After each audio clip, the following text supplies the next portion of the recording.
راگ کی حفاظت کریں۔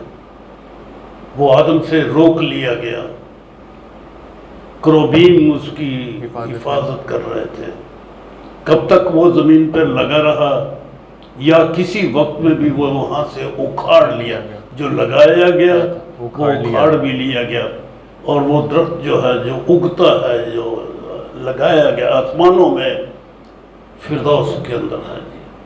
تو یہ ہے آپ کے سوال کا جواب کہ وہ زمین کا درخت نہیں تھا، وہ آسمانی درخت ہے، اور وہاں سے لایا گیا، زمین میں لایا گیا، اور پھر روک لیا گیا آدم سے، اٹھا لیا گیا، لے لیا گیا، کیا بنا کیا نہیں بنا، یہ اگلے سوال ہے۔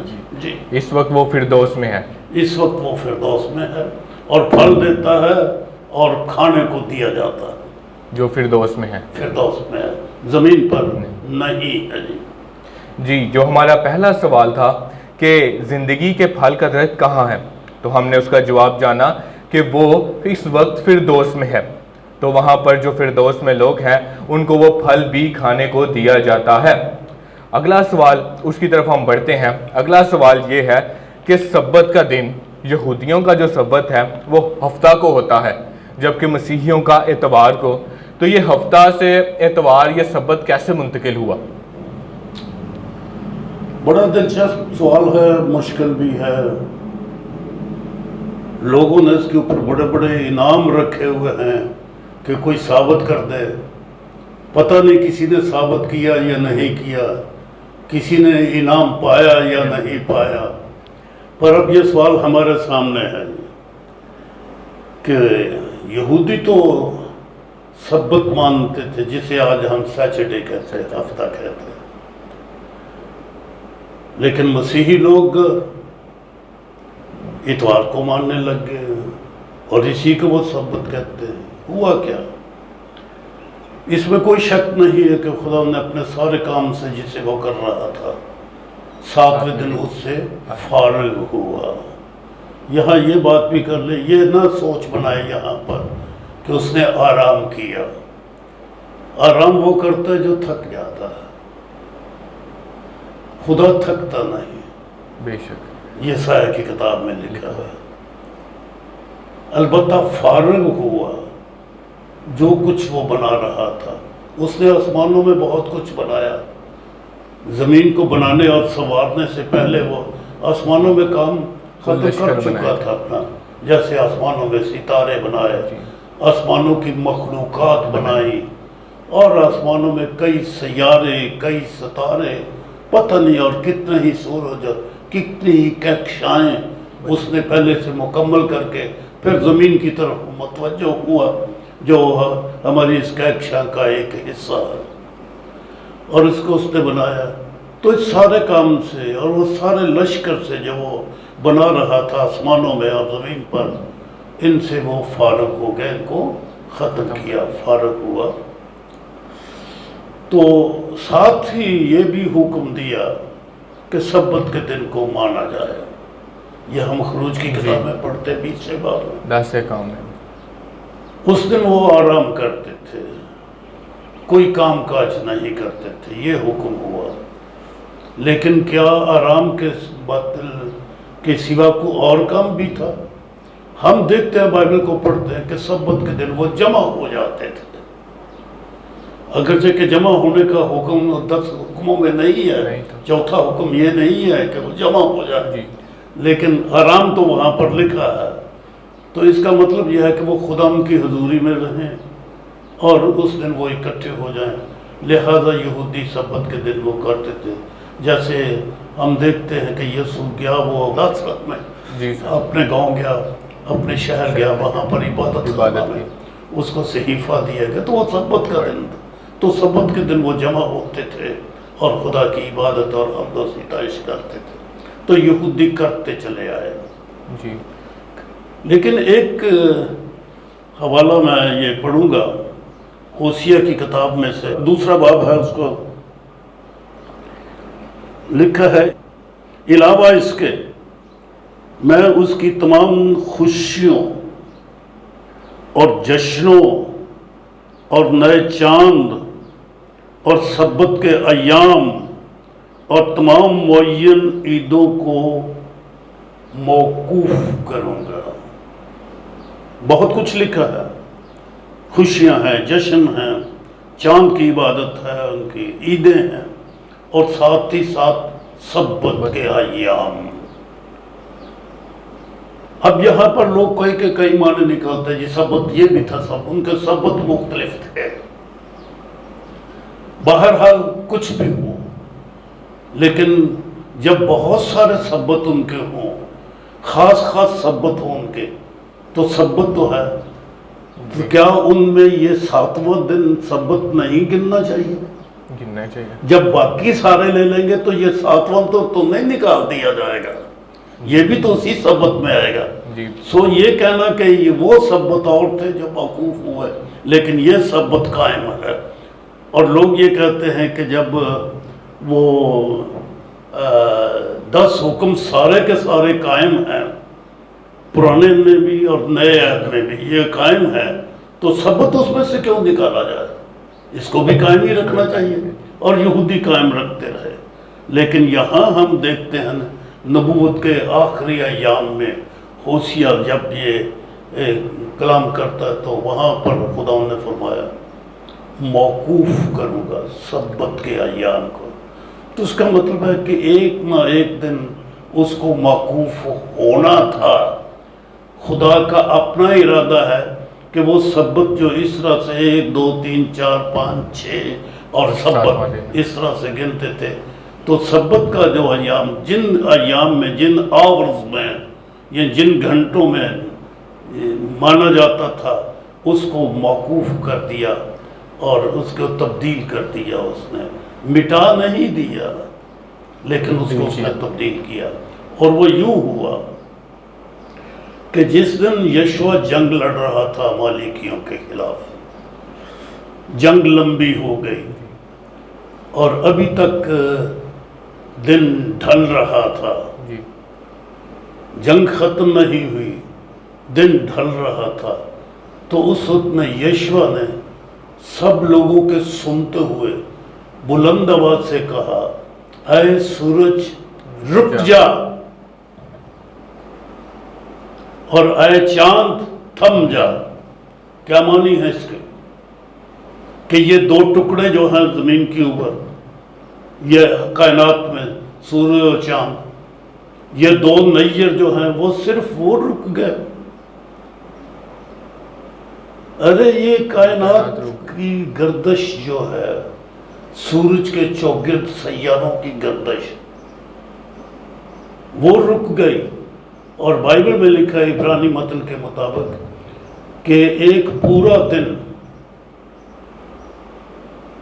سورج نے ڈوبنے میں جلدی نہ کی۔ پورا دن، پورے دن کتنا ہوتا ہے؟ 24 گھنٹوں کا ہوتا ہے۔ پر ناسا کی رپورٹ کے مطابق، جو 80s میں ناسا نے رپورٹ دی، وہ یہ تھی کہ کائنات میں ایک دن غائب ہے، اور اس کا پیریڈ تھا کتنا؟ 23 گھنٹے اور 20 منٹ۔ رات ہی نہیں آئی، آہستہ آہستہ دن ڈھلنے لگا، اور اتنا لمبا ہو گیا کہ ایک دن پہلے والے دن کے اوپر چڑھ گیا۔ آنے والا دن رات نہیں پڑی، وہ کولائیڈ ہو گیا، یعنی چھٹے دن کے اوپر چڑھ گیا۔ یعنی ان کا سبت جو تھا وہ ان کا جمعہ بن گیا، یہ جمعے کے اوپر۔ پر اس کے بعد پھر آگے بحال ہو گیا اسی طرح سے۔ یہ تو نہیں کہ وہ ایسے ہی رہا کہ 24 گھنٹوں کا 48 گھنٹوں کا وہ دن بنتا رہا، نہیں، آگے پر اسی طرح، پر وہ اپنی جگہ سے ہل گیا 23 گھنٹے اور 10 منٹ۔ اور پھر ناسا کی رپورٹ کے مطابق ایک بار جب وہ یہ دیکھ رہا ہے، ناسا یہ دیکھ رہا ہے کہ یہ کائنات کب کی بنی ہے، اور ایک سپر سا کمپیوٹر انہوں نے لگایا ہوا ہے، وہ کام میں جٹا ہوا ہے۔ پھر ایک بار اور یہ ہوا کہ وہ خرابی آ گئی، وہ لال بتی دینے لگ گیا ان کا کمپیوٹر۔ انہوں نے کہا یہ کیا ہے، پہلے بھی ہوا تھا اور اب بھی ہوا ہے۔ تب انہوں نے دیکھا خرابی کوئی نہیں، پر 40 منٹ کے بعد وہ گرین بتی اس نے دے دی، تو سوچنے لگ گئے۔ تو سائنسدانوں میں سے جو کرسچن کوئی تھا اس نے کہا بھائی یہ وہ بات ہے جب یسایہ نبی نے 10 گھڑیاں سورج کو پیچھے کر دیا تھا، تو وہ جو 47 گھنٹے اور 20 منٹ کا تھا 23 گھنٹے اس میں 40 گھنٹے 40 منٹ اور شامل کر لیے گئے، اور اس طرح سے 48 گھنٹے پورے ہو گئے۔ اور کائنات میں ایک دن ایسا بھی آیا جو 24 گھنٹوں کا نہیں تھا بلکہ 48 گھنٹوں کا تھا، اور یوں وہ دن موقوف ہوا اور پہلے دن کے اوپر چڑھ گیا۔ اور پھر خداوند یسوع مسیح نے اس کا پریکٹیکل یہ کیا کہ اس نے جب وہ قبر میں رہا دو دن، اور تیسرے دن وہ سویرے تیسرے دن وہ پہلے پیر تڑکے وہ زندہ ہو گیا، اور اس نے وہ خداوند کا دن کہلایا، جیسا کہ کرنتھیہ کے خط میں اور مکاشفہ کی کتاب میں لکھا ہے، وہ دن خداوند کا دن۔ اور یوں اس طرح سے وہ دن اپنی جگہ سے ٹل گیا، اور جو اصلی تھا پہلے والا جو شروع سے مانتے یشوع کی کتاب اور اس کے دور سے پہلے کا جو دن تھا وہ یشوع کے دنوں میں تبدیل ہو گیا، لیکن وہ غلطی سے وہ اسی طرح سے اپنے روٹین کے مطابق وہ مانتے، انہوں نے غلطی نہیں کی، وہ روٹین کے مطابق مانتے رہے، لیکن خداوند کے نزدیک وہ 24 گھنٹے غائب ہو گئے تھے۔ سو کائنات میں 24 گھنٹے دن غائب ہیں، اور وہ دن جو ہے اگلا دن اوپر آ گیا، اور خداوند نے اس اگلے دن کو پھر سے بحال کیا۔ تو اصل میں یہ اتوار ہی وہ سبت ہے جو شروع سے خدا نے کیا۔ اب وہ جو سبت کو مانتے ہیں وہ دراصل وہ تبدیل شدہ کو مانتے ہیں جو یشوع نے کلام سے بات حکم دے کے کر دیا تھا، لیکن ہم وہ سبت مانتے ہیں جو خداوند کا ہے پہلے دن سے اور یسوع مسیح کے زندہ ہو جانے سے۔ صحیح سبت اتوار کا دن ہے جی، جو 7 ڈے والے ہیں وہ بھی ہفتے کو مناتے ہیں۔ ہاں، یہ وہ پرانا یہودیوں کے طریقے سے مناتے ہیں جی۔ تو جی ناظرین، جی ہم نے دیکھا اتنا ہی انٹرسٹنگ سوال تھا جس کے اندر ہم نے سارا دیکھا کہ سبت کیسے منتقل ہوا اور اصل سبت کون سا تھا۔ تو گھبرائے نہ کہ ہم کہیں غلط جگہ چلے گئے ہیں یا اتوار کو سبت بنا رہے ہیں، اصل سبت اتوار کا ہی تھا۔ اگلے سوال کی طرف بڑھتے ہیں۔